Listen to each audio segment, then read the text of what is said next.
guys ever wondered how the American Revolution ever started? No. Well, it started with the Tea Act. So back in the day, tea was like the new thing. It was big, it was popping, you know, and the British East Indian Company was selling all this tea. But like, I don't know what happened, but like they were left with 17 million pounds of tea.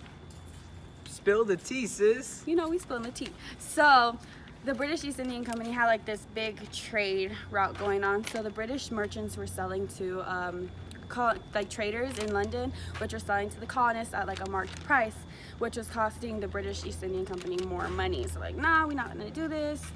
We're just gonna cut, you know, the colonists, the traders out, and we're just gonna sell to the colonists ourselves at a low price. But because of the Indian and French War, they were in such debt. They're like, we have to tax everything. So like they were taxing the tea. So like the colonists were like really pissed about it because not only were they being taxed for it, they were not making any profit, and they were just pissed about it. So like the Sons of Liberty on December 16th of 1773 decided to like spill like all the tea, spilling the tea at the Boston Harbor, and there was like a blowback because the British East Indian Company was like really pissed about it. So they decided to pass the Intolerable Act. So they decided to like put martial law in Massachusetts. So like to the colonists, that was the last straw that led to the American Revolution. The Tea Act is not the only thing that led to the American Revolution. It's not?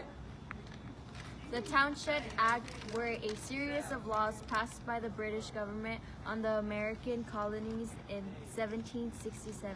They placed in new taxes and took freedom from the colonists. Taxes on imports of paper, paints, lead, glass, and tea. Established an American Customs Board in Boston to collect taxes. Also gave British officials the right to search colonists' houses and business. Alright, for those of you guys that live under a rock, the Declaratory Act was passed by British Parliament to affirm its power to legislate for the colonies. In all cases whatsoever, the Declaration stated that the Parliament authority was the same in America as it is in Britain. A lot of people think that was the reason, but it wasn't. The Townshend Act from 1767 increased colonial alarm, and each news of the Regulatory Act added to the colonists' fear of the Parliament threat, to which established colonial institutions to self the government.